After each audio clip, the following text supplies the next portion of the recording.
गुरु ब्रह्मा गुरु विष्णु गुरुदेवो महेश्वर गुरु साक्षात पार ब्रह्म तस्मै श्री गुरुवे नमः। ये जो सारा ज्ञान है वो गुरु कृपा से ही प्राप्त होता है। आज हम बात करेंगे मेटाफिजिक्स ऑफ योगा की। मेटाफिजिक्स ऑफ योगा का अर्थ है कि योग का जो विज्ञान है उसके पीछे का क्या कारण है।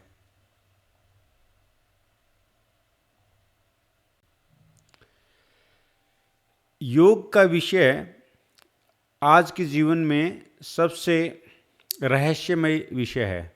कुछ लोग तो इसको केवल फिजिकल फिटनेस और एक्सरसाइजेज के लिए ही प्रयोग में लाते हैं।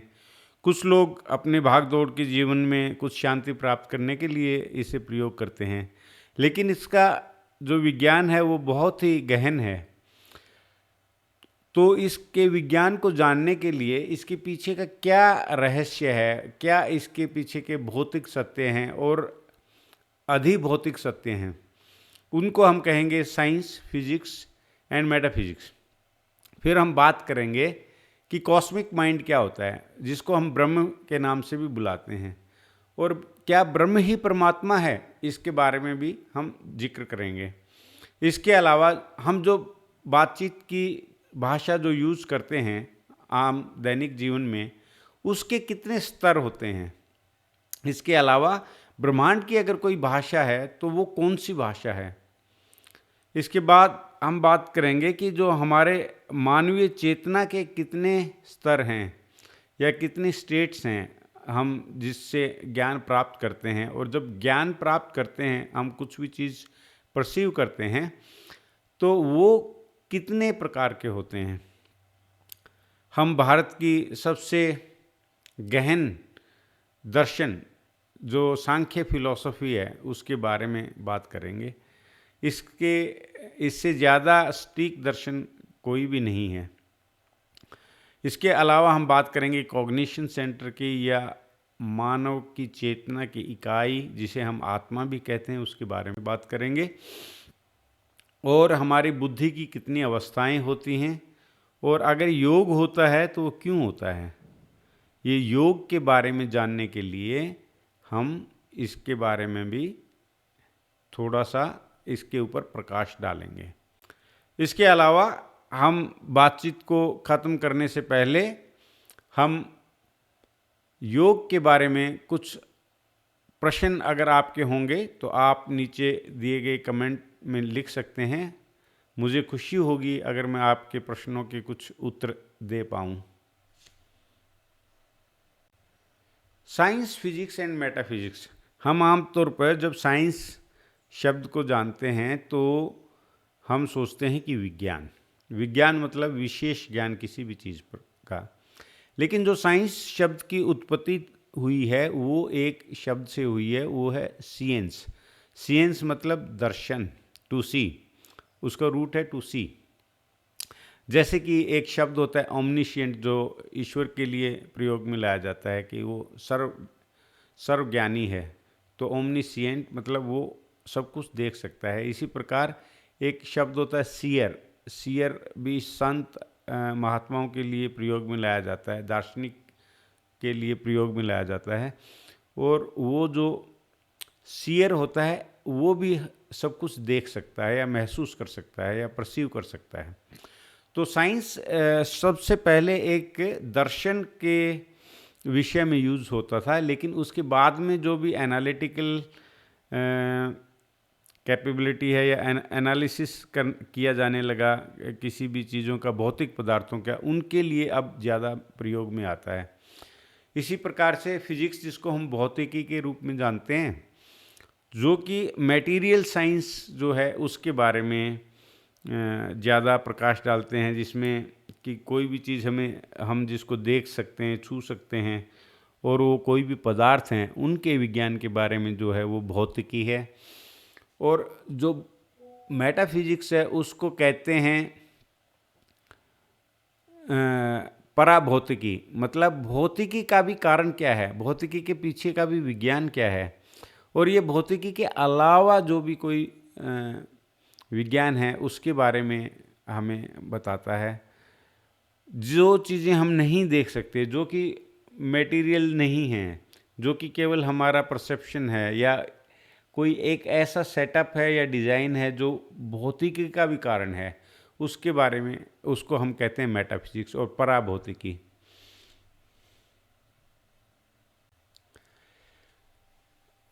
आमतौर पे हम जानते हैं कि ब्रह्म ही सब कुछ है, ब्रह्म ही सत्य है, जगत मिथ्या है। तो ये ब्रह्म क्या होता है? इसको बहुत सारे ग्रीक फिलोसोफर्स हैं, उन्होंने भी इसके बारे में बात किया है। वो इनको कहते थे कि एक इट्स ए वर्ल्ड सोल, और इसको नाउस भी बोलते थे। और वर्ल्ड सोल का मतलब है एक एक यूनिवर्सल या कॉस्मिक माइंड है। इसके अंदर ही सारे जो नियम हैं, विज्ञान के नियम, जैसे कोई भी पदार्थ कैसे आपस में रिएक्ट करते हैं, कौन सा पदार्थ दूसरे पदार्थ पे कौन सी फोर्स एक्सर्ट करता है, कौन से रिएक्शन होते हैं और क्यों होते हैं, उनके सारे लॉज इसी कॉस्मिक माइंड के अंदर ही होते हैं, या पदार्थ की प्रकृति में भी होते हैं। तो वो सब है यूनिवर्सल जो इंटेलेक्ट है, उसको महत्व बोलते हैं, उसके अंदर होते हैं। और जो भी कोई भी कंट्रोलिंग फोर्सेस होते हैं, या ज्ञान की जो भी शक्तियाँ होती हैं, वो सारी की सारी ब्रह्म के अंदर होती हैं। और ब्रह्म ही है जिसका ब्रह्मा एक रूप है। महाब्रह्मा जो है पूरे ब्रह्म को नियंत्रित करता है। और ब्रह्म ही परमात्मा है, क्योंकि ब्रह्म के आगे आत्मा की सत्ता नहीं होती है। ब्रह्म ही परमात्मा है, लेकिन ब्रह्म के ऊपर भी ईश्वर है, विष्णु है, शिव है, महेश्वर है।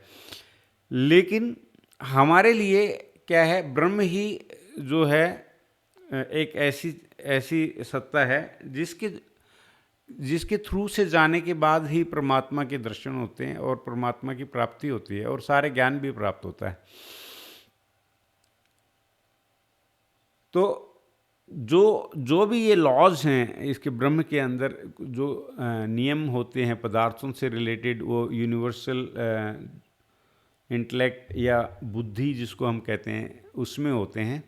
और ब्रह्म जो है वो क्या है, एक ब्रह्मांड का एक मन है, एक ब्रह्मांड का जैसे मनुष्य का मन होता है और वो इंद्रियों से कनेक्टेड रहता है, जो ब्रह्मांडीय मन है वो सारी आत्माओं से कनेक्टेड रहता है। और जिस प्रकार से मनुष्य के अंदर भी जीवन होता है, उसी प्रकार जो बड़े बड़े ग्रह और नक्षत्र होते हैं, कुछ एक ग्रह और नक्षत्रों के अंदर भी जीवन होता है, क्योंकि वो अपने आसपास का एनवायरनमेंट सेंस कर सकते हैं, कंट्रोल कर सकते हैं, और अपने आसपास की जो एंटिटीज़ हैं या कोई भी और ग्रह नक्षत्र हैं, उनको भी कंट्रोल कर सकते हैं। तो उनके अंदर भी एक जीवन होता है, उनके अंदर भी बुद्धि होती है, मन होता है और आत्मा होती है। इसीलिए उनका कुछ नाम दिया जाता है, और उन्हीं नाम के चलते और उनकी प्रकृति के चलते, उनके अस्तित्व के चलते ही उनका अलग अलग प्रभाव पड़ता है मनुष्य के मन पे और जीवन पे।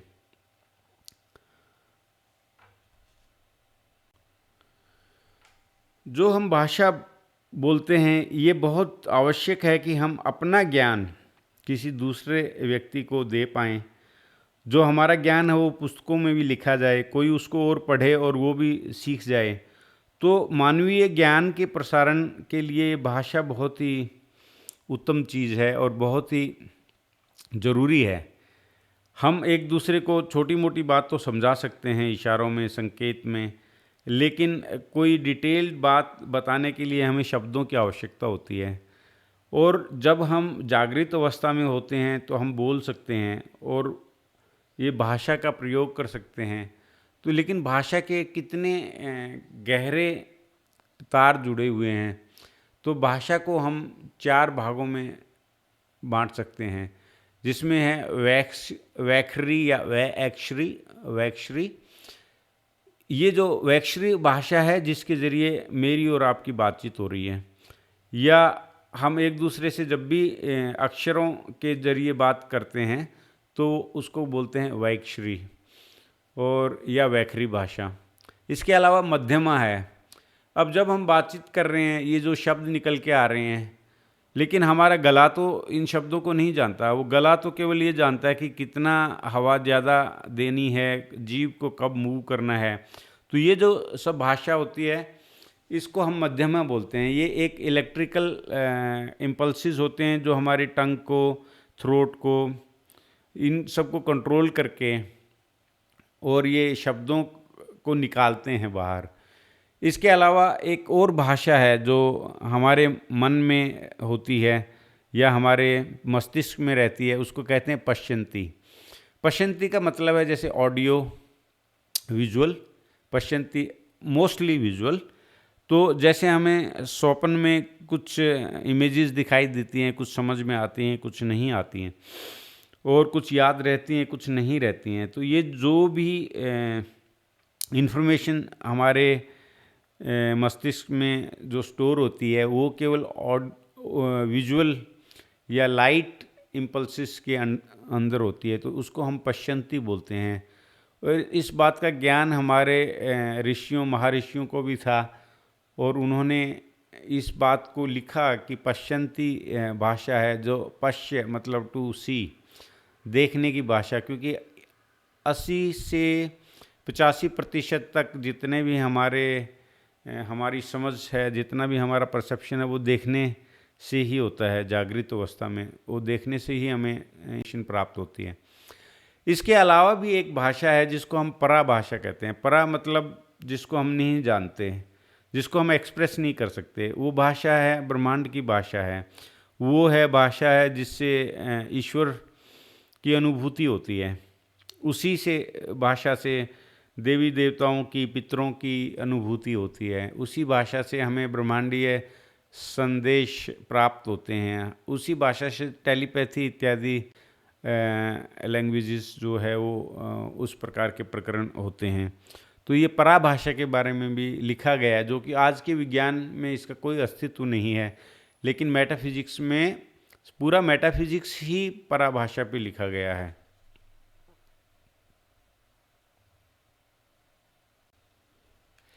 परा का अर्थ ही है बियॉन्ड या परे। इसे हम अपने इस भौतिक आयाम में रहते हुए नहीं छू सकते हैं। ये जो भौतिक आयाम है, इसके पीछे का जो एक आयाम है जिसको पराभौतिक या पराभौतिकी मेटाफिजिक्स कहते हैं, वो पराभाषा से ही काम करता है। और हमारी जो डीप सबकॉन्शियस है, जहाँ हमारी आत्मा का विस्तार होता है, वहाँ पे इस भाषा को हम पकड़ सकते हैं, समझ सकते हैं। लेकिन इसे शब्दों में व्यक्त करना अति मुश्किल है। ये हमारा डिवाइन चैनल है अंतःकरण का, मतलब अंतःकरण अंदर के जो अंग हैं, जो मस्तिष्क के अंदर मन, बुद्धि और आत्मा होते हैं, यही टेलीपैथी इत्यादि का कारण है। और इसी के ज़रिए जो आजकल के वैज्ञानिक कहते हैं कि हम एक दूसरे के बारे में अगर कोई बात जान सकते हैं, तो उसको क्वांटम कम्युनिकेशन, मतलब इंस्टेंटली हम कैसे जान पाते हैं। ये जो क्वांटम कम्युनिकेशन होती है, ये सबसे फास्ट है और ये इंस्टेंट होती है। ये लाइट की स्पीड से भी ज़्यादा तेज़ होती है। और यही कारण है कि जब हम प्रार्थना करते हैं या आशीर्वाद प्राप्त करते हैं या देते हैं या कोई प्रेरणा हमें मिलती है, तो पराभाषा से ही मिलती है। यही कारण है कि हम सुंदरता, प्रेम, शांति और अपने गहरे अवचेतन मस्तिष्क के अंदर जो बातें आती हैं, उसको सहज ही हम संप्रेषित कर सकते हैं। आम तो लोगों ने देखा होगा कि हम जागते हुए तो सब कुछ ग्रहण कर सकते हैं, सुन सकते हैं, बातचीत कर सकते हैं, खाना खा सकते हैं, घूम फिर सकते हैं। लेकिन अगर ऐसा हम कर सकते थे तो फिर सोने की क्या आवश्यकता थी। कुछ लोग कहेंगे कि शायद सोने की आवश्यकता है क्योंकि हमारी बॉडी को रेस्ट करने की ज़रूरत होती है, हमारे माइंड को भी रेस्ट करने की ज़रूरत होती है। और इसी प्रकार के साइकिल भी बने हैं। जब 24 आवर्स तो सनलाइट नहीं रहती है, लगभग 12 घंटे सनलाइट, 12 घंटे डार्कनेस। तो ऐसे होता है। तो सोने का कार्य रात का है और जागने का कार्य दिन का है। तो ये जो जागृत अवस्था है, इसके अंदर हम बहुत कम इन्फॉर्मेशन है जिसको हम ग्रहण कर सकते हैं, और उसी कम इन्फॉर्मेशन को ही हम प्रोसेस करके अपनी बॉडी को, अपने भौतिक आयाम में अपने शरीर को सपोर्ट कर सकते हैं। लेकिन इसके अलावा सुषुप्ति की अवस्था होती है जिसको निद्रा भी कहते हैं, और निद्रा को भी समाधि की स्थिति माना जाता है, एक मिनी समाधि की स्थिति, क्योंकि निद्रा के अंदर हमारा चेतन मन सो जाता है और अवचेतन मन फिर भी कार्य करता रहता है। इसी से हमें निद्रा के समय बहुत सारा मानसिक संतुलन प्राप्त होता है, और हमारी चेतना के अंदर कुछ स्वप्न भी आते हैं, जिनको हम स्वप्न और स्वप्नांतिका, दो प्रकार के स्वप्न होते हैं। तो स्वप्न में क्या होता है कि जो भी हमारी इमीडिएट कंसर्न्स हैं उससे रिलेटेड, या उसके सॉल्यूशन से रिलेटेड, या प्रॉब्लम्स से रिलेटेड, या पितरों के संदेश होते हैं, कुछ देव संदेश होते हैं, वो भी प्राप्त होते हैं।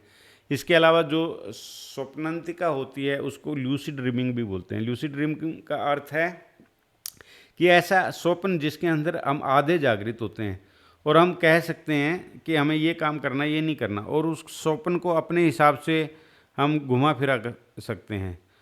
तो ये ल्यूसिड ड्रीमिंग भी बहुत अच्छी है। अफ्रीका के अंदर ल्यूसिड ड्रीमिंग बहुत पहले से प्रचलित है। वहाँ एक पौधा है, उसकी जो जड़ है उसको उबाल के पीते हैं पानी उसका, और सो जाते हैं, और सोने के बाद ल्यूसिड ड्रीमिंग की स्टेट में चले जाते हैं। तो उसमें आप बहुत सारी अपनी इच्छाओं की पूर्ति कर सकते हैं, बहुत सारी चीज़ें सीख सकते हैं।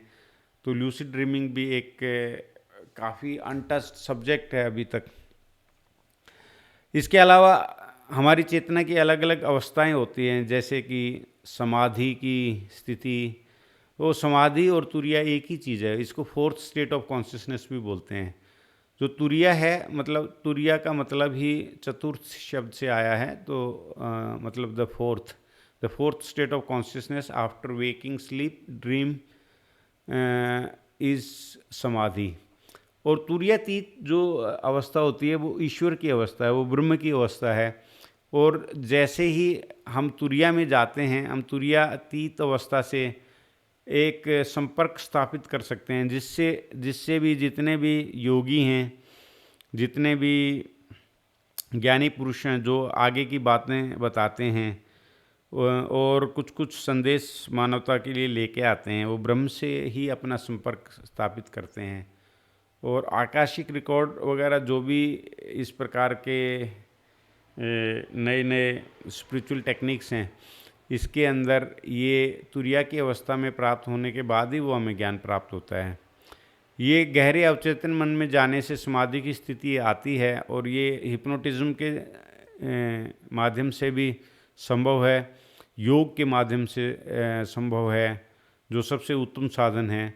इसके अलावा म्यूज़िक, इसके अलावा कुछ कुछ मेडिसिन्स या कुछ हर्ब्स या मशरूम्स इत्यादि खाने से भी प्राप्त हो सकती है, लेकिन वो अक्षणिक होती है, और वो ज़रूरी नहीं है कि हमें उस अवस्था में, अवचेतन की उस उत्तम अवस्था में लेके जाए जहाँ पे समाधि लेके जाती है।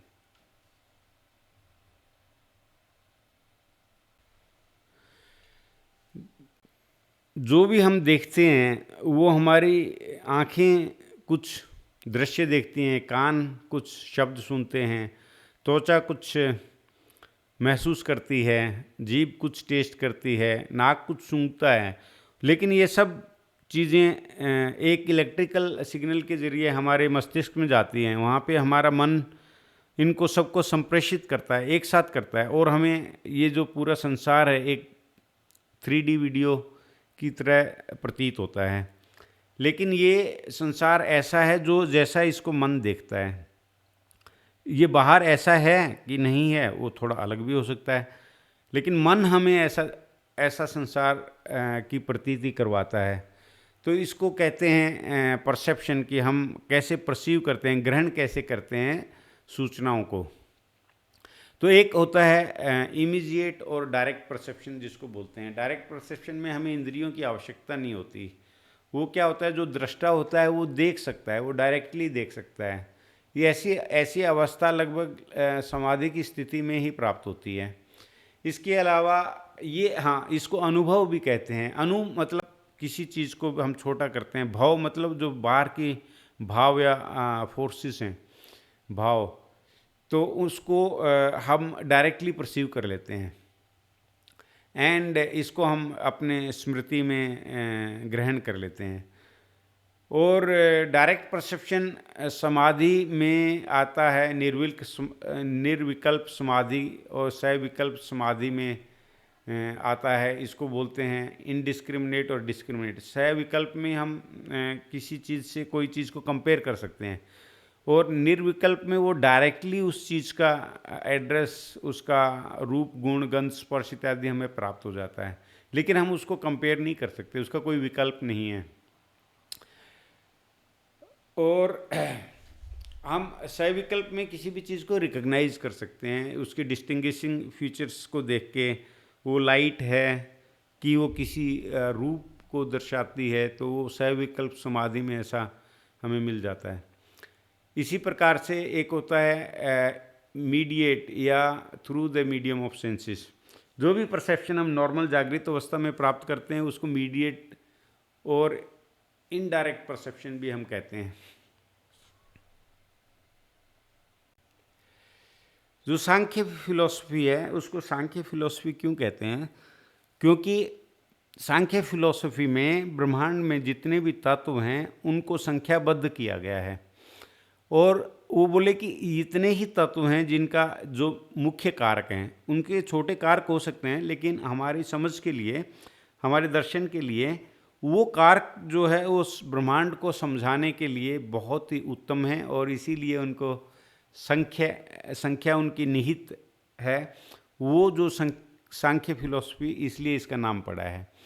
और सांख्य फिलॉसफी को बताने वाले कपिल मुनि थे। कपिल मुनि भी भगवान विष्णु का अवतार रहे हैं।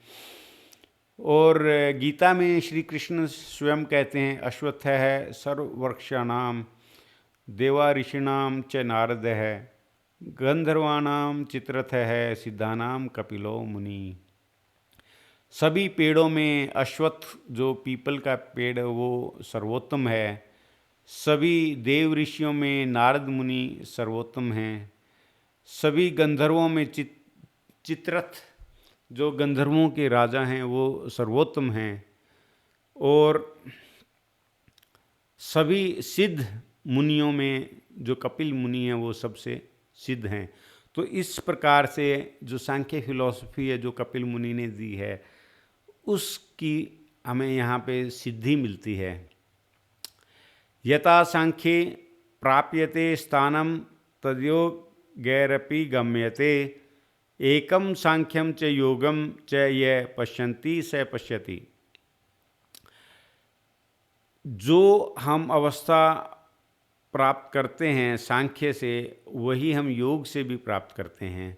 जो सांख्य और योग को एक मानता है वही सही देखता है, वही सही दर्शन करता है। इसका अर्थ है कि जो सांख्य है वो हमारा थियोरेटिकल नॉलेज है, वो ज्ञान है, और जो योग है वो प्रैक्टिस है। तो जब हम सांख्य का मनन करते हैं अपने योग में बैठ के, तो हमें ज्ञान धीरे धीरे हमारे गहरे अवचेतन मन में उतर जाता है। स्क्रीन पे दिए गए चित्र में सांख्य दर्शन को विवरण के रूप में बताया गया है। इसका विवरण इस प्रकार है कि सबसे पहले आता है चेतना, और जिसको हम पुरुष कहते हैं सांख्य में। जो चेतना है, जो पुरुष है, वो उसको सांख्य के कारकों से अलग माना जाता है, क्योंकि सारे कारक उसी से उत्पन्न होते हैं। इसके अलावा, चेतना के अलावा एक और मुख्य कारक होता है सांख्य का, उसको कहते हैं मूल प्रकृति। जो चेतना और मूल प्रकृति मिल के महत का कार्य करते हैं, जो बुद्धि है उस यूनिवर्स को जो मूव करते हैं। इसके अलावा मन का कारक होता है। मन के अंदर इंद्रियां और हमारे अंदर एक और तन मात्राएं होती हैं, 5 महाभूत होते हैं। इस प्रकार ये 25 तत्व बनते हैं, इन्हीं से ब्रह्मांड बनता है। इसको डिटेल में जो योग विज्ञान की मेरी पुस्तक है उसमें लिखा गया है। इसके अलावा हम बात करेंगे कि जैसे हमारी आत्मा जो है वो होती क्या है, कैसी होती है आत्मा। किसी पत्थर में तो आत्मा नहीं होती, शायद से पौधे के अंदर भी आत्मा नहीं होती। पौधे के अंदर जो चेतना है वो उसका कोई सेल्फ नहीं है, वो अहंकार उसमें नहीं होता है, वो एक नेचुरल प्रोसेस है। पौधे के अंदर जीवन अवश्य है, लेकिन वो क्या है, अहंकार रहित जीवन है। इसीलिए बिना अहंकार के रहते ही पौधा या कोई वृक्ष हमारी मदद कर सकता है। कोई भी इस प्रकार का परोपकार का कार्य करता है। तो जो पत्थर में अगर जान नहीं होती, लेकिन जीव में जान होती। जान मतलब ज्ञान से ही इससे रिलेट, और जो ज्ञान है ये मतलब सूचना की ही इकाई है। सूचना की इकाई कहाँ से प्राप्त होगी? कॉग्निशन से प्राप्त होगी, जानने की प्रक्रिया से प्राप्त होगी। जो हम किसी भी चीज़ सूचनाओं को ग्रहण करके उनको संप्रेषित करते हैं, उनको याद रखते हैं, उनका हम कंपैरिजन करते हैं तुलनात्मक तरीके से, उनको हम अलग अलग छांट के और थोड़ा सिंप्लीफाई करके, थोड़ा इमेजिन करके, और उससे हम आसपास के वातावरण को इन्फ्लुएंस कर सकते हैं, कंट्रोल कर सकते हैं, जान सकते हैं। तो ये जो हमारे अंदर जो आत्मा है, ये इसका मेन कारण ही है कॉग्निशन। तो हमारे अंदर जानने की, बोलने की जो भी शक्ति है वो आत्मा से ही प्राप्त होती है। मस्तिष्क जो है वो केवल बाइंडिंग मैकेनिज्म है। मतलब जो आत्मा जो है एक सॉफ्टवेयर की तरह होती है, जो कि एनर्जी के साथ हमारे शरीर में प्रवेश करती है। उसके बाद ये धीरे धीरे मस्तिष्क के अंदर रहती है और मस्तिष्क से सारे शरीर को कंट्रोल करती है, और शरीर के जरिए पूरे विश्व के अंदर ये अपना इम्पैक्ट डाल सकती है। तो ये जो आत्मा है, ये जैसे एनर्जी है, तो ये केवल माइंड के अंदर लाइट फ्लैशेस होते हैं, और जो माइंड है उसके अंदर कुछ ग्रंथियाँ होती हैं। तो वो जो लाइट सिग्नल्स होते हैं इलेक्ट्रिकल सिग्नल्स में जाते हैं हमारे ऑर्गन्स में या ग्लैंड्स में, और वो इलेक्ट्रिकल सिग्नल से केमिकल सिग्नल्स में ग्लैंड्स के अंदर कन्वर्ट होते हैं। और वो जो केमिकल सिग्नल्स होते हैं वो हमारे बाकी ऑर्गन्स से हमारे टिश्यूज़ को या हमारे ऑर्गन्स को कंट्रोल करते हैं। तो ये एक धीरे धीरे इसको इंटीग्रेशन मैकेनिज़्म या बाइंडिंग मैकेनिज़्म हम बोलते हैं कि आत्मा जब शरीर के अंदर आती है तो ये इतना सारा सब मैकेनिज़्म होता है उसके साथ। तो ये जो मैकेनिज़्म है ये धीरे धीरे हम बचपन में जब सीखते हैं तो stability and control, moving our limbs, speaking, listening, seeing, और धीरे धीरे ये इतना गहरा तारतम्य हो जाता है कि हमें ऐसा लगता है कि जो शरीर है वही मैं हूँ, बल्कि आत्मा मैं नहीं, शरीर जो है वही मैं हूँ, ऐसा प्रतीत होता है। तो हमारे मस्तिष्क के अंदर भी 3 अंतःकरण होते हैं। 3 अंतःकरणों में क्या है, इसमें एक है हमारा अहंकार, एक है हमारी बुद्धि, और एक है हमारा मन। तो ये मन, बुद्धि और जो अहंकार हैं इनको कारण शरीर भी कहा जाता है, क्योंकि इसी कारण से हमारा शरीर चलता है। और इसके अलावा जो 10 इंद्रियां हैं उनको हम बाह्यकरण बोलते हैं। वो जैसे वो 10 इंद्रियों में एक मन है, डोर कीपर जिसको बोलते हैं, and there are 10 doors, ports basically they are outside inside information, action organs and sense organs. उनको इंफॉर्मेशन एक्सचेंज करते हैं या कोई भी कार्य वगैरह, फिजिकल मूवमेंट वगैरह उनके ज़रिए से होता है। तो सांख्य सूत्र में 32वें सूत्र में ये लिखा है कि 13 प्रकार के जो ये कारण होते हैं जो हमारी शरीर को जीवन प्रदान करते हैं। इसमें से 10 तो होते हैं सेंस ऑर्गन्स एंड और एक्शन ऑर्गन, और जो कि सीज सस्टेन एंड इल्यूमिनेट करते हैं, मतलब जो कि इंफॉर्मेशन को पकड़ते हैं, उनको ग्रहण करते हैं और उसको इल्यूमिनेट करके आगे माइंड में भेजते हैं। और इन्हीं प्रकार इन्हीं 13 एक्टर्स में जो अहंकार होता है, बुद्धि और मन होता है, और ये 3 अंतःकरण होते हैं। तो ये जो हमारा जो एनालिसिस है प्राचीन काल से जो चला आ रहा है, ये आज की साइंस से भी कहीं आगे है, क्योंकि अभी तक भी जितने भी न्यूरो साइंटिस्ट हैं वो केवल मस्तिष्क के बारे में 10 से 15% से ज़्यादा नहीं जानते, लेकिन फिर भी वो से इस बात को नहीं मानते कि आत्मा नाम की कोई चीज़ होती है।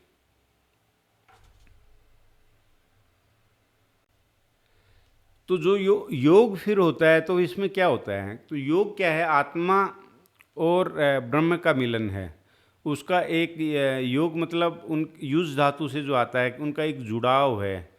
जैसे कंप्यूटर होता है, वो इंटरनेट से जुड़ जाता है, तो उसके अंदर इंफॉर्मेशन प्राप्त होती है, नई नई तरीके से अपडेट्स आते हैं, सब कुछ होता है।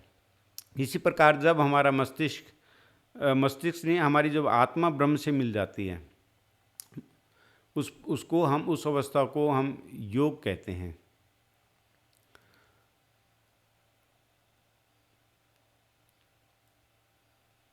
इसी प्रकार से जो हमारी 10 इंद्रियां होती हैं, उनमें 5 कर्मेंद्रियां हैं और 5 ज्ञानेंद्रियां हैं। और ये जो 5 प्राण होते हैं, प्राण, अपान, समान, उदान, व्यान, ये हमारे शरीर के अंदर जो तंत्रिका तंत्र से भेजे गए संदेश हैं और उनको इंटीग्रेट करते हैं, इनको नीचे ऊपर जाने के लिए। ये जो प्राण होते हैं, और ये प्राण वायु के पैरेलल भी हैं, मतलब ये इलेक्ट्रिकल सिग्नल्स हैं। तो हम जब प्राणायाम करते हैं, हम आमतौर पे वायु के जरिए करते हैं, लेकिन वो होता है अंदर शरीर में प्राण के जरिए। तो जो असली प्राणायाम है वो हमारे शरीर के अंदर जो कुंडलिनी की एनर्जी, जो शक्ति चालन भी जिसको बोलते हैं, उसके साथ साथ होता है। और ये जो हमारी इंद्रियां होती हैं, इनमें इनके 2 चैनल होते हैं। इनको एक को कहते हैं कि भौतिक चैनल, और दूसरे को कहते हैं देवीय चैनल और डिवाइन चैनल। इस चैनल में क्या है कि कोई भी चीज़, हम मान लिया सपना ले रहे हैं, लेकिन उस स्वप्न के अंदर भी हम किसी भी चीज़ को देख सकते हैं, छू सकते हैं, उसको सूंघ भी सकते हैं, और उसको टेस्ट भी कर सकते हैं, और उसका आनंद प्राप्त कर सकते हैं। लेकिन हमारा कोई भी ज्ञानेंद्रियां उस समय कार्य नहीं कर रही होती, वो डिवाइन चैनल से हमें डायरेक्ट प्राप्त होता है। और कुछ स्टोर्ड जो हमारी मेमोरी है, स्मृति के जरिए से में हमें प्राप्त हो सकता है, लेकिन डिवाइन चैनल का एक अलग अस्तित्व है। और ये जो इन्फॉर्मेशन है डिवाइन चैनल में आती है तन्मात्रा के जरिए। तन्मात्रा का अर्थ है, तन का मतलब शरीर, और मात्रा का मतलब है कितनी मात्रा, मतलब कितने मेजर में होता है। तो वो बेसिकली जो सिग्नल प्रोसेसिंग है, उसका जो बेस है वो तन्मात्रा होता है। इसीलिए जो तन्मात्रा है हमारे सेंसिस के जरिए भी काम करता है, और हमें डायरेक्टली भी तन्मात्रा से हम यूनिवर्स से भी हम डायरेक्ट इंफॉर्मेशन या एनर्जी ले सकते हैं। यही जो तन्मात्रा है वो पूरे ब्रह्मांड में भी फैली हुई है, और यही 5 महाभूत जो होते हैं, जैसे कि पृथ्वी, जल, आकाश, वायु और अग्नि, उसके अंदर भी होते हैं। मतलब मैटर को हम पृथ्वी मान सकते हैं, सारे खनिज जितने भी प्रकार के हैं, इवन पृथ्वी के अलावा भी बाहर की जो पिंड हैं, खगोलीय पिंड हैं, वो भी मैटर हैं।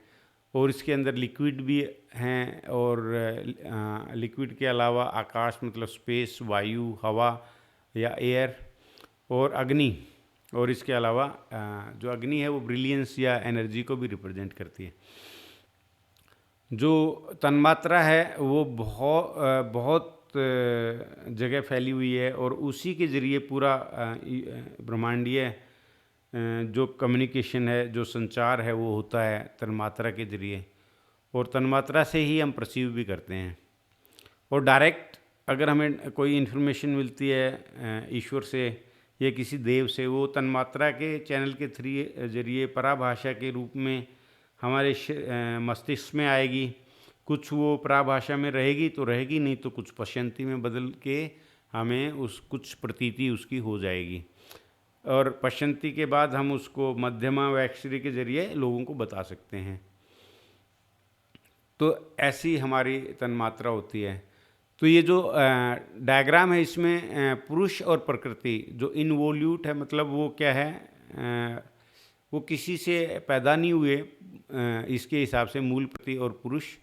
हालांकि मैं ऐसा मानता हूँ कि पुरुष से ही मूल प्रकृति बनी है, और मूल प्रकृति और पुरुष के मिलन से ही महत और अहंकार उत्पन्न होते हैं। और महत से 5 जो ग्रॉस एलिमेंट, पंच महाभूत, 5 तन्मात्रा और 5 एक्शन ऑर्गन, मतलब कि कर्म इंद्रियां वो बनती हैं। और अहंकार से 5 सेंस ऑर्गन, मतलब सेंस करने के लिए, संचार के लिए, और मन इससे अहंकार से बनता है। तो ऐसे ये 5 5 5 5 20 और मन 21, महत 22, अहंकार 23 और मूल प्रकृति 24 और पुरुष 25 तत्व होते हैं, जिससे इसे सांख्य कहा जाता है। तो अब तक के वार्तालाप ने हमें सिखाया कि भौतिकी और पराभौतिकी क्या होते हैं। विज्ञान के ये जो अभिन्न अंग हैं, भौतिकी के भी पीछे का कारण पराभौतिकी होता है, और पराभौतिकी पराभाषा पे कोडिड होता है, या उसी के ऊपर उसका निर्वाह है। और जो पराभाषा है वो एक प्रकार से क्वांटम कम्युनिकेशन है, एकदम फास्टेस्ट कम्युनिकेशन है पूरे ब्रह्मांड के अंदर। और पराभाषा के जो है वो तन्मात्रा के ऊपर राइड करके वो हमें डायरेक्ट परसेप्शन प्राप्त होता है। वो डायरेक्ट परसेप्शन हमें प्राप्त होता है जब हमारा योग हो जाता है, और हमारे जो आत्मा और ब्रह्म के मिलन को ही योग कहते हैं। और जो भी हमें इस प्रकार का योग से जो भी इन्फॉर्मेशन प्राप्त होती है वो डायरेक्ट परसेप्शन से होती है, और वो समाधि की अवस्था में होती है। तो इस प्रकार से अगर हम अपने आप को कनेक्ट कर पाएंगे, योग कर पाएंगे, तभी हमारा एवोल्यूशन संभव है।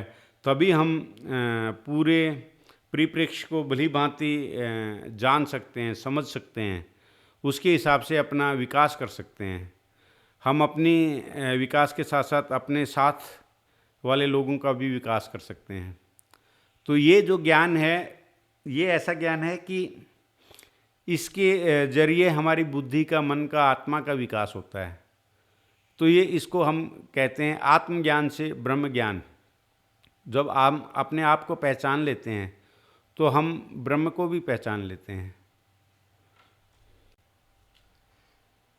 तो आपको आज का जो सत्य पे आधारित ये जो हमने भाषण किया, ये आपको कैसा लगा? इससे संबंधित आपके कुछ भी प्रश्न हैं वो आप नीचे कमेंट में लिख सकते हैं, या मेरी एक वेबसाइट है www.adventuressmalik.com, उस पे जाके भी आप कुछ एडिशनल विवरण प्राप्त कर सकते हैं। वहाँ पे कुछ कुछ पुस्तकों के लिंक, कुछ कुछ लेक्चर्स के भी लिंक आपको मिल जाएंगे। जितनी भी हम बातचीत करते हैं वो हमारी आत्मा के विकास के लिए है, और इससे अधिक नोबल एम नहीं हो सकता कि कोई भी हम बातचीत करें जो आम तौर पे किसी वस्तु के बारे में, किसी और अन्य व्यक्ति के बारे में होती है। इसके अतिरिक्त हम बात करें जब आत्मविकास की, तो ये ही सबसे बड़ी सच्चाई है कि आत्मा का विकास ही हमारा विकास है, और यही शाश्वत सत्य है। इसी के साथ ही मैं आप लोगों से अनुमति चाहता हूँ। ओम नमः शिवाय। ओम श्री गुरुवे नमः। नमस्कार। Thank you, Dr. Malik, for the lecture, and I request participants to raise their hands here if you have any questions, or you may also write in the Q&A box, which is available for you. And there may be some questions in the YouTube. I request Midul to keep a check there. If there are any questions, you can ask. Till now, no hands raised, so I will ask a question on my behalf. So when you are talking about the Pada language which is beyond the spoken language, it is a communication in the stratum of our deep consciousness. So can you just give some daily life experiences in which we experience this Pada language? Actually, we have this experience in our daily lives. So Yeah. perhaps you may think towards those experiences. Okay. One is like you will know when somebody misses you. So when you are doing your normal life and you feel that somebody has missed you, or your mother might be calling you, or now you go to your phone and you call up your mother and she says, yes, I was missing you. Have you eaten your food? Or have you done this thing? I was about to call you. And you call that person. So this is one of the first things which is the communication takes place. Whether a person is close by or if the person is miles away, you will be able to know that certain and certain person is coming across your path. And most often, perhaps it happens with people with whom you have a deep connection in your regular life. Most often, it happens with such people. So maybe your siblings in your early days. Yes. So So, this is very common. I also have a sibling, my elder sister. So at times this was very common with us during our childhood days. So I will explain a little further what we mean by deeper connection. So this deeper connection is called entanglement of soul. So when your soul, what happens is we have a non-verbal communication as well as the verbal communication. When the two individuals are sitting, whether you are in a crowded place or when you are sitting somebody with somebody in seclusion, you are not speaking any words, but your minds continue to interact with each other. And sometimes you also realize that a person is good or bad or whatever you can form your opinion. Sometimes that opinion could be modified by further information, but women have this sense very evolved. They can find from the look of a person that if the person is good or not good, having good intentions or not having good intentions. So this communication is continuously taking place without having our involvement in it. Yes, probably we experience it in a much lower degree. And what you are talking about, the study on aliens and all that have been conducted. So there they may be having conversations in without speaking. So Yes. like taking decisions and Words speak in your mind.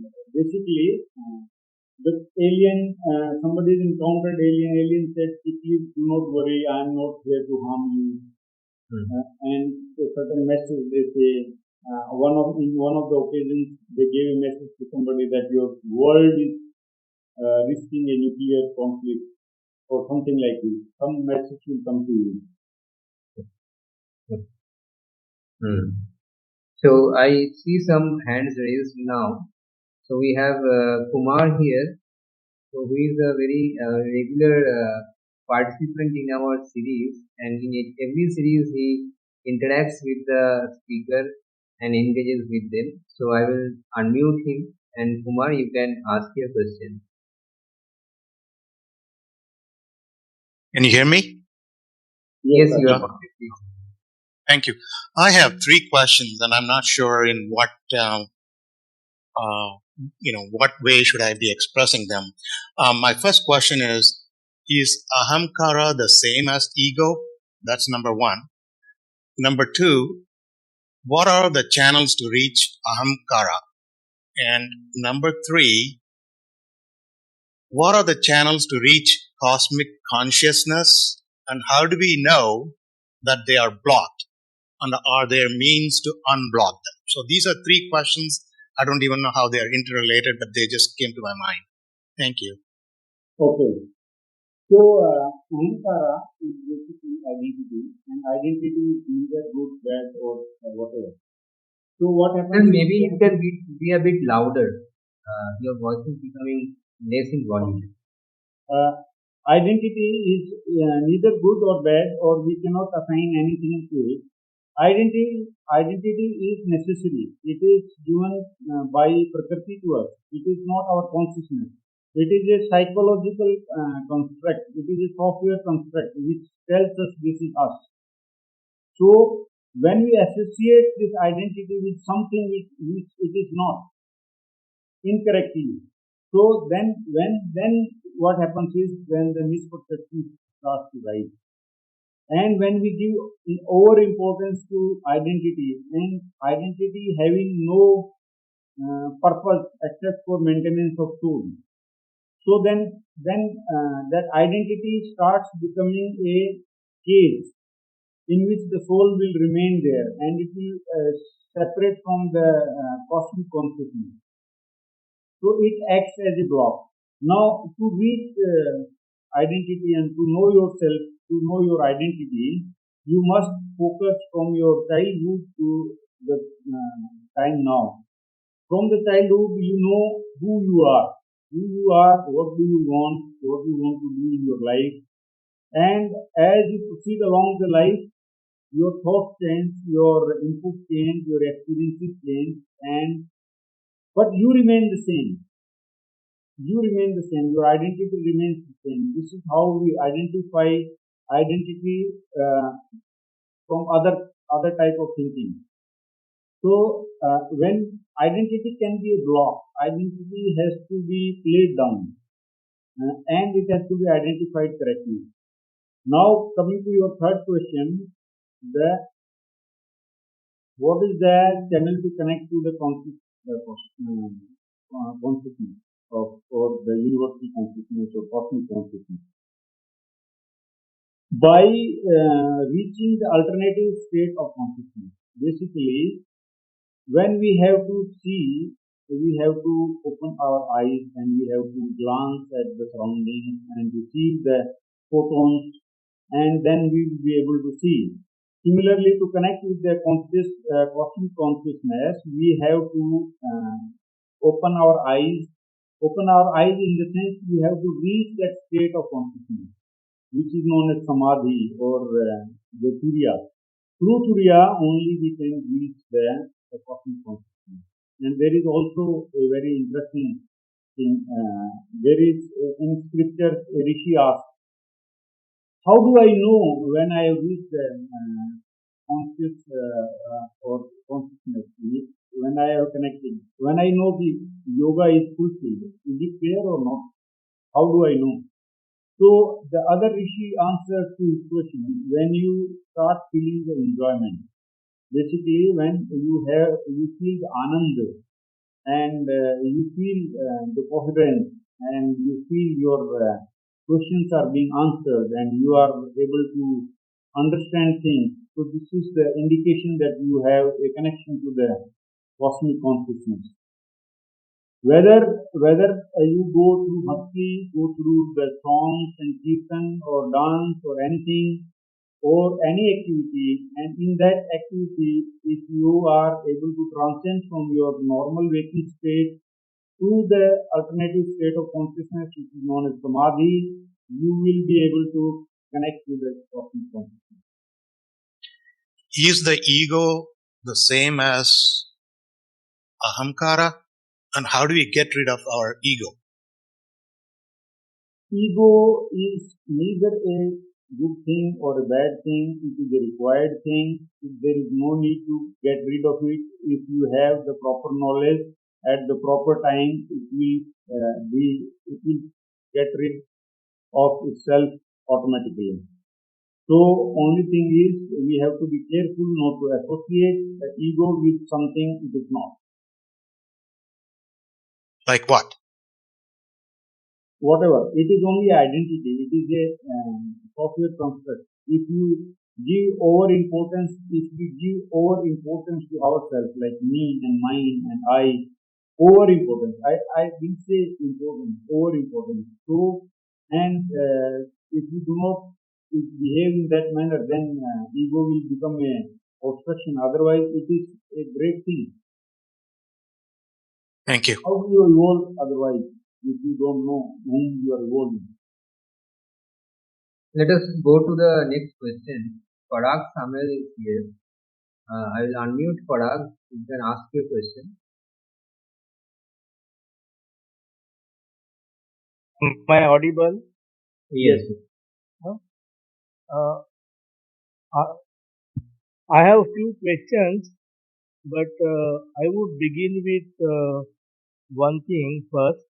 That is, in meditation, importance is given to the position of the eyes, meaning whether your eyes are, of course, they are closed, but whether your eyes are downward or straight or upward, what is the significant importance of that position of the eyes in meditation?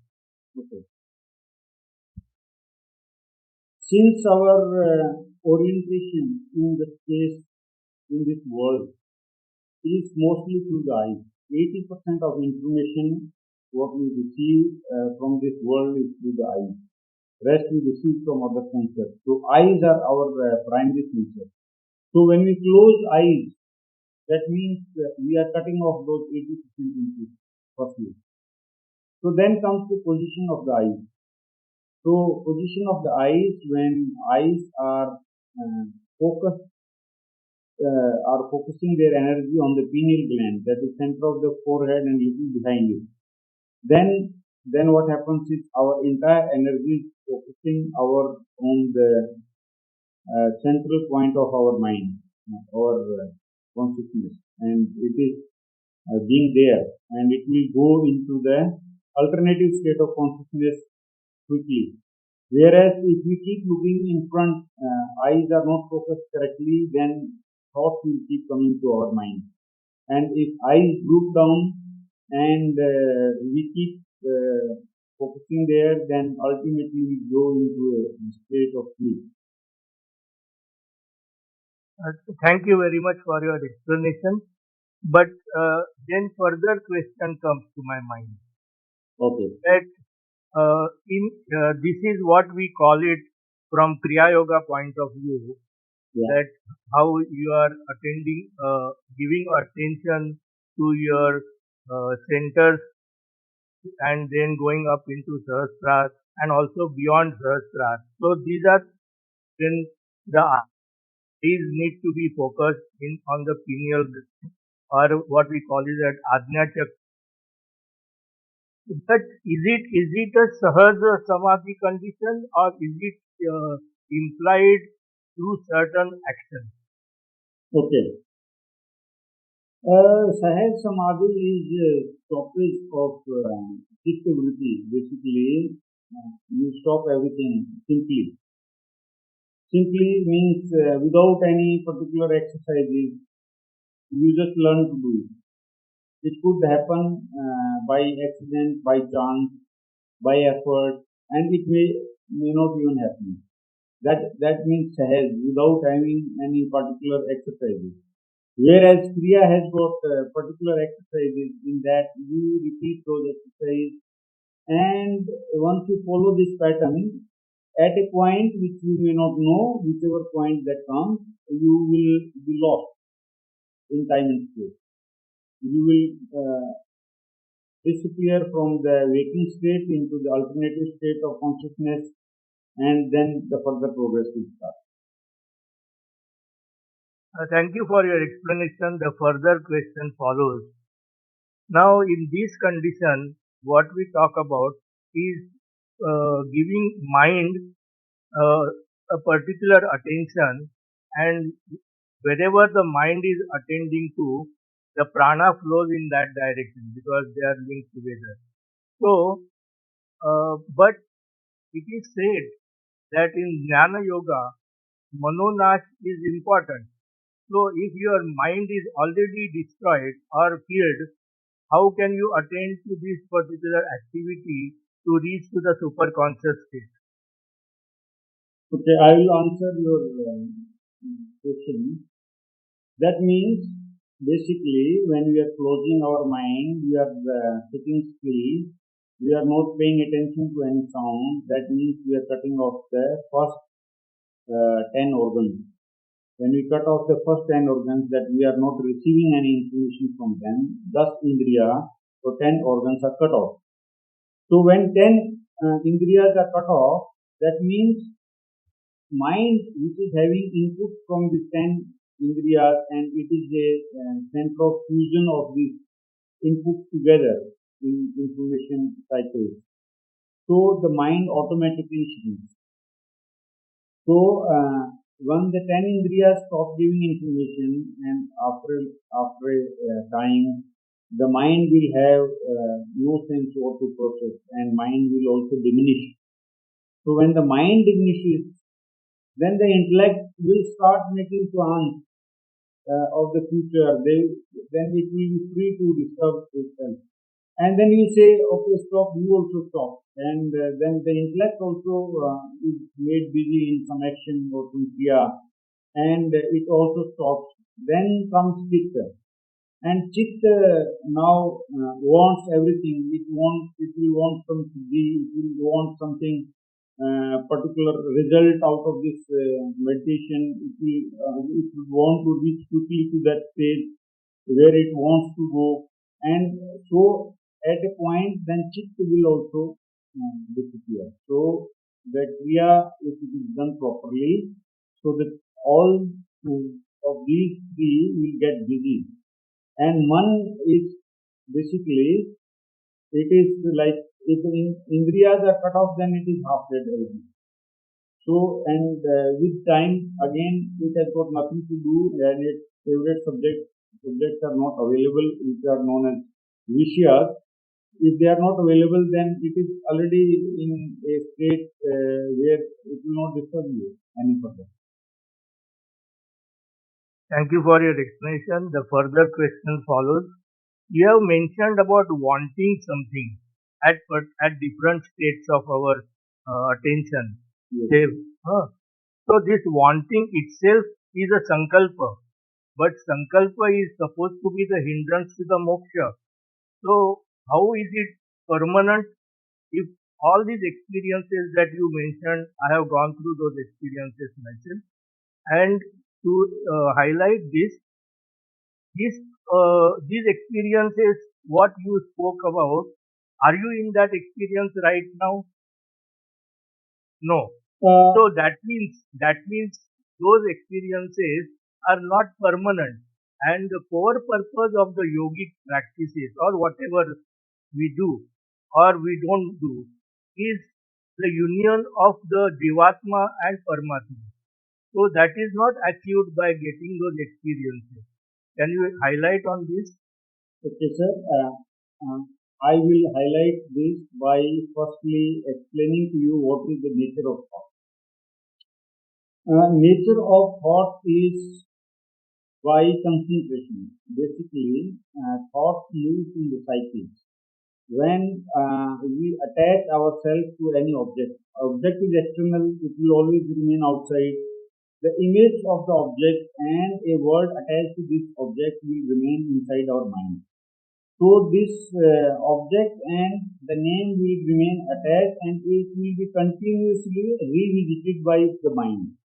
So the thoughts always remain in cycles of thought, one after the other, one after the other.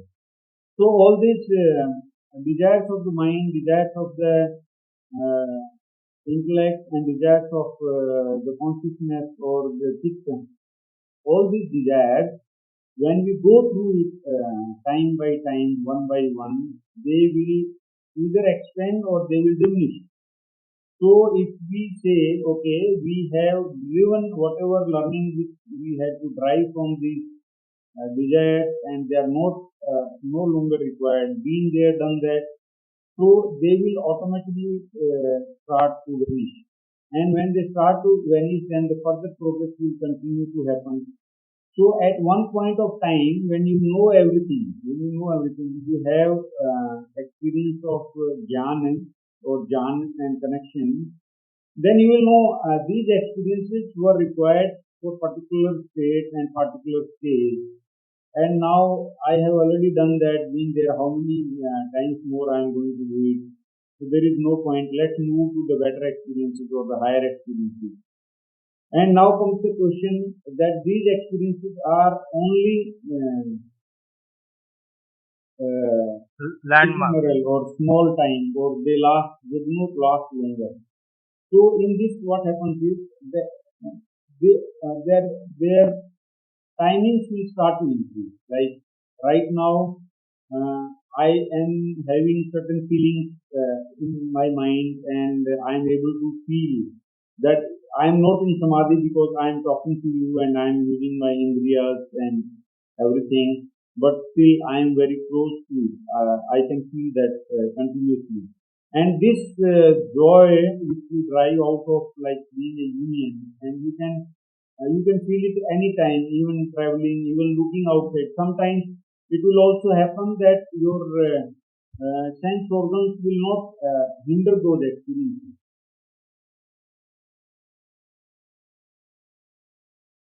Yes, but my question was about the permanence of the experiences.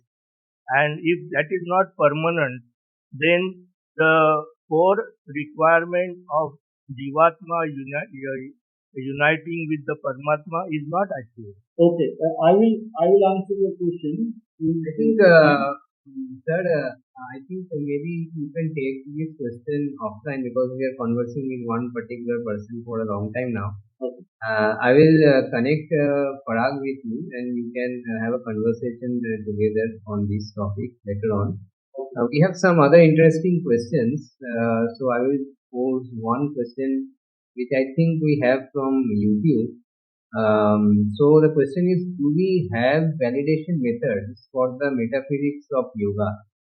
Can we validate them as we can validate the physics of the material world? Can we validate these metaphysics that we were talking about? Yeah, Will you please mute me? the metaphysics of yoga can be validated. The instrument is used. Also, it can be, there are three methods I will tell you. This is called reference, inference, and janati. By reference, if you know, you go through 10 books, different kind of books, 10 different type of people, different backgrounds, different settings. They talk about the same thing, and they talk about the experiences with aliens. So they talk about what happens to space when astronauts go to space, how do they feel non-locality, or how do they have all kind of experiences? Then you realize, okay, there is existence of such kind of experiences. Now, when you correlate them and you draw out your influences, and when you practice the things yourself, and then you will know yourself. It might take some time, but it will come to you.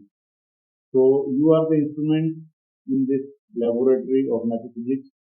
So you can start with it. That's a good answer, sir. So we have to experience, we have to do certain activities, and we have to go into those experiences by proper motivation. We have another hand raised from Rohit. Rohit, I will unmute you. You can ask your question. Rohit, are you there? Yes, sir. Can you hear me? Yeah. Yeah. Hi. Good evening, everyone. So, first question is, does our soul takes, and like in Sanskrit, it says that our Vedas say that soul takes another forms and it takes a lot of birth to become a human being. So, sir, what is your opinion on this? That does our soul takes another form after we die, and is the destiny pre-written? So firstly, चित्त में be संसर्गते. Basically, the chitta, the consciousness, it moves from world to world. Basically, in a cycle of learning, you see, somewhere as a lower organism, they only learn to survive. They only learn to stay together. They only learn to communicate. They only learn to feel the balance. So, stage by stage, all these organisms keep evolving into the higher life forms, and they enter the brain of the humans, and they start from lower rung of the ladder, then many births, many experiences, and then we start to solve the riddle of life. When we solve the riddle of life, then we are disconnected with this body and we move to some higher energy form. So then in that energy form also there are some more learnings to take place, some more steadiness of thinking is to be there, some more love, peace and truth is to be experienced there. And we continue to move till the time we become a pure unit of consciousness, ready to be merged with the matrix. Okay. And so the destiny is like many people say that it's already pre-written, good things and a bad thing. Yes. It is karma leads your fate. Basically, fate is there, existence of fate is there, existence of destiny is there, existence of your charter, of your actions is there, environment is there which is random, and your own willingness to change your destiny is also there. So, a combination of all these factors will decide the future outcome, which will always remain uncertain. It could be predictable by 99.99%, but 0.001% will always remain uncertain. Okay. Thank you, sir. I really enjoyed your session. And so on, sir, can you please, in future, I would like to connect with sir. Can you please, like, Sure. I will ask him to give some mode of connection, so I will share it with you. You please Thank you, sir. message me after the. So Okay, sir. Thank you. there is Kumar who already asked a question. I think maybe having a further question, I will then just unmute him. And probably this is the last question that I will take. And I have one question of my own, with which I will end the question answer session. So Kumar, you can ask your question. Thank you very much. I have an issue about quieting my own critical thinking. I'm not able to get into higher levels of consciousness. How do I quieten my mind and quieten my own critical thinking faculties? From your question, what I can understand is you are making a lot of effort and you are actually fighting with your mind. You must stop fighting your mind. You must stop fighting with your mind and let it take its own flow, its own route. Basically, what happens is when we are unable to help things which are not within our control, and now we start overthinking, then mind goes into overdrive, or our intellect goes into overdrive. So, Sahaj Yoga is like simple. It doesn't require any superior practices or any during the daily life also we can practice that. You should not overthink. Overthink in the sense, go with the flow a little bit, but keep that control. Let the thoughts come into your mind. Let them resolve automatically. Thoughts will only reduce if they are resolved. Otherwise, they will keep reducing. So let the mind focus on a particular subject, and then it will get resolved, and then you move to the next one. Okay. So just some bit of suggestion came to me by this question. Maybe I can share the suggestion. also helped me in some time back when I was also dealing with such problems. So one thing that you may want to do, Kumar, is that you visit some picturesque natural beauty place and just be there and enjoy the beauty. And then with that experience, you can in that experience you can see whether your mind is being very critical about the beauty that you are seeing, or the sounds of nature, or the scenes of nature that you are experiencing, whether you are having critical thoughts on these natural experiences that you are having. Another thing that you may want to do when you're living your life in, maybe in your urban life or in daily life, whenever these thoughts are coming, you can just say it's okay, it's okay. That's where it might get resolved. You just accept whatever things are bothering you, or whatever critical thoughts are coming to you. Just accept that they are natural occurrence of the life, and you don't have to bother about it or deal with it anymore. Maybe Excellent suggestion, Dr. Soham.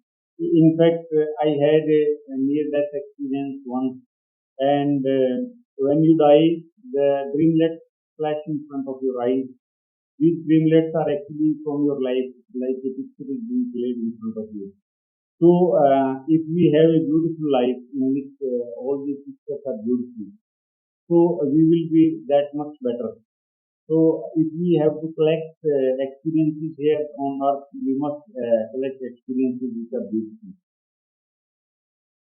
right. So we must build such experiences by putting some positive intention behind building such experiences.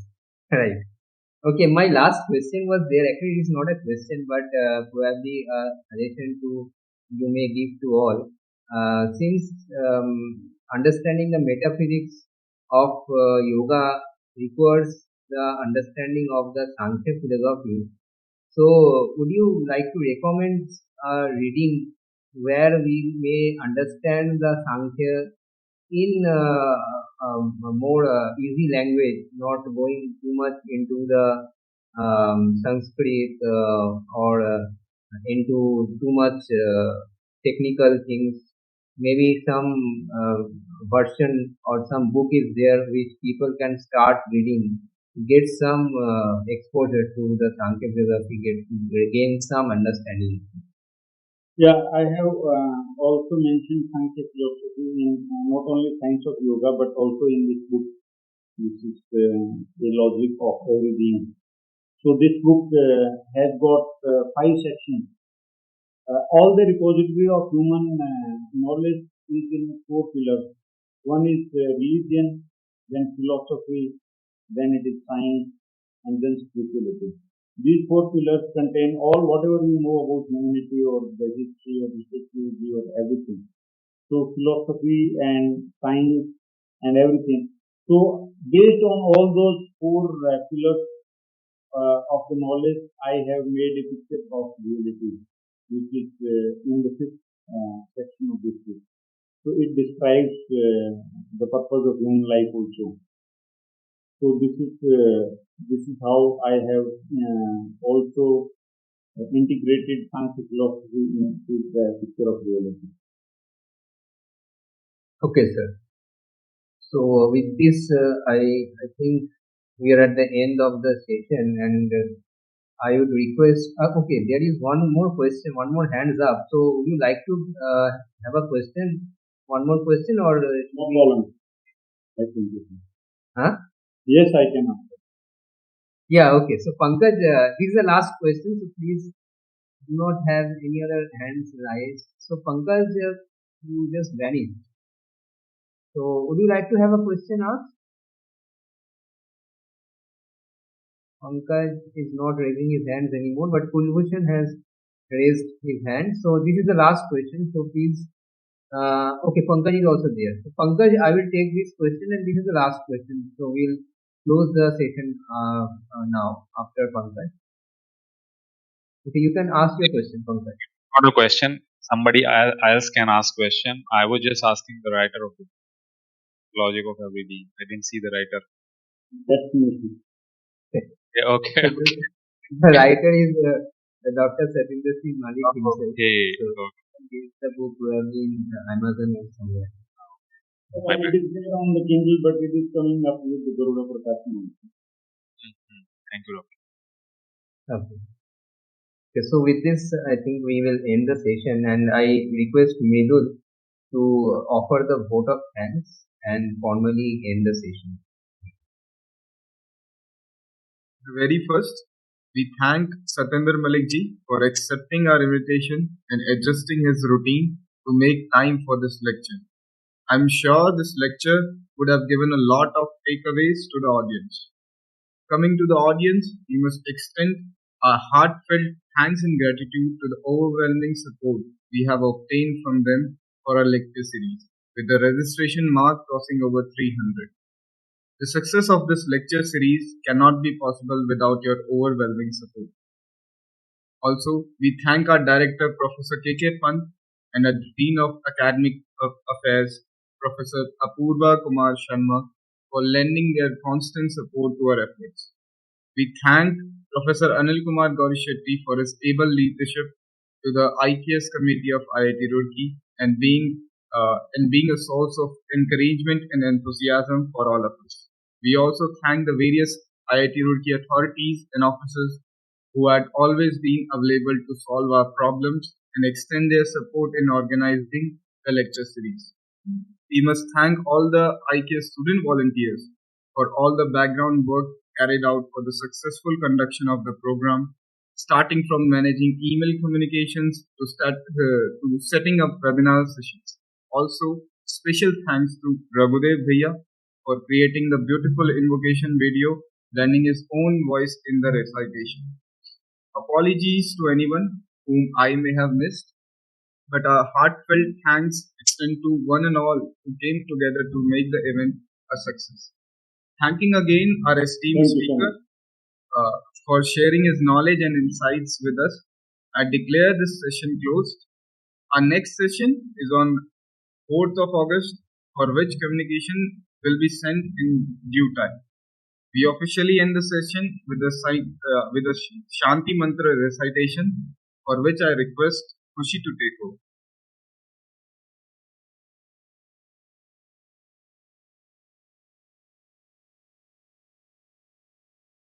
Khushi, please unmute yourself and open the video. Sir, is my voice audible? Yes. ॐ सर्वे भवन्तु सुखिनः, सर्वे सन्तु निरामया, सर्वे भद्राणि पश्यन्तु, मा कश्चित् दुःखात् भवेत्। शान्ति शान्ति शान्तिः।